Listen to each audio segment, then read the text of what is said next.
From the nonpartisan Maddy Institute and the California channel at the state capitol, this is a Maddy Policy Brief. Welcome back. I'm Mark Hepler with the Maddy Institute. Beyond water scarcity, there are a number of other issues and challenges for Valley agriculture. One is the environmental and the other is public health. What are the trade-offs that we have to deal with when we're dealing with this in farming regions? Our guest is Ellen Hannock, director of the PPIC's Water Policy Center. And one of the issues here is water quality, particularly nitrate contamination after decades of fertilizer use and dairy manure on fields. How extensive is the problem and what can be done to address it? The problem is pretty extensive, especially in the southern part of the valley, in the Tulare Basin, very much tied to where the dairies are right now.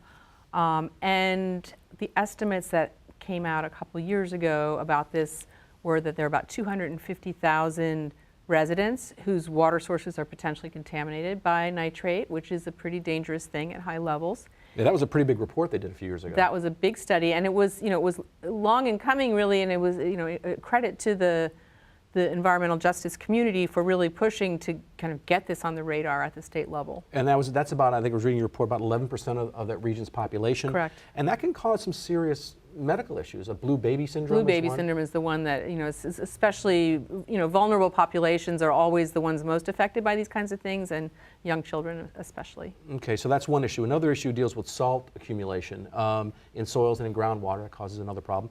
What's causing that, and how is the problem being addressed? So salt is one of those things, it's a tough one because some of it is just here. It's in the soil, it's in the water. It's naturally occurring. Naturally occurring. Now agriculture kind of can stir it up and mobilize it and accelerate that problem. We also import salt into the valley from the delta. So the same imports that are helpful from a water supply perspective, we're also bringing in some salt with that. Oh, that's interesting.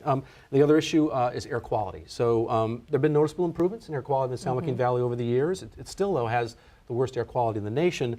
Part of this is the natural environment. We live in this gigantic bowl surrounded by mountains. And there's also this, it's growing, right? So there's more traffic, and that's contributing to the problem as well. But what about farming operations? What impact did they have on air quality? So if you think about it, farming stirs up the air, and there's dust, there's particulate matter, sort of some of the big particles that can cause asthma and other problems. And so over time, Valley agriculture has been one of the regulated industries in order to manage that dust, especially sort of when tractors and other farm equipment is moving on fields. Also managing ag waste. So there was a move toward biodigesters, but that has run into some economic difficulties. So those are some ongoing things that farm managers have to really contend with. I was looking at this air quality issue a while ago and found that it's actually diesels. In the valley, it's diesel engines that are causing the majority of the air quality problem. And so farms also, they got diesel pumps. Right. They're being retrofitted and changed out. Exactly. They've also got heavy-duty trucks and old tractors. Some of these tractors, they literally are using these things for 30, 40 years. Sure. They're going to be frugal with their I remember seeing, equipment. I was driving through the valley, and I saw a tractor that my dad had in the 1970s, and at that point, it was 20 years old. Right. So they drive them. They double use classics. Right. Right. The good news is they're very efficient using things and fixing them up and keeping them going. The problem is there's some air quality issues associated with that. Let's talk about some of the other environmental impacts and implications for agriculture.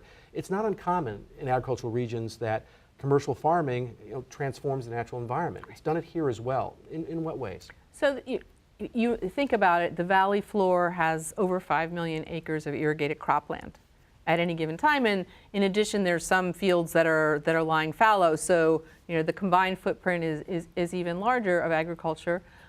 We've changed the way water moves. It doesn't move naturally through rivers anymore. We kind of bring it through canals and change the timing of it. So the land has changed, the water movement has changed, and that has been hard on the critters that live both in the rivers, in the wetlands, and in the upland areas in the valley. Yeah, it's interesting. I think I was reading somewhere that the soil in the valley, they actually rate soil, and the soil in the valley is among the richest, the best in the world.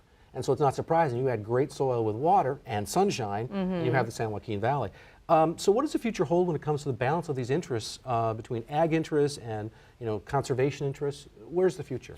So I'm an optimist about this, and I think that a lot of folks from the various sides of this issue really want to get to find common ground for ways that you can manage farms so that they're making money and also provide some benefits for the environment. And I think you're starting to see this in a number of places, sort of pilot work in where, working lands, farmers are making some of their areas available for habitat. I think with water allocations, which is the trickiest and the one people fight over maybe the most, there are ways forward in terms of finding some kind of compromise solutions that get you multiple benefits, ideally. And we're going to talk about those in a moment, but thank you for talking about these environmental and public health trade-offs that we're dealing with. For a more in-depth analysis of this and other public policy issues important to Californians, please log on to our website at maddyinstitute.org and click on the Policy Analysis tab.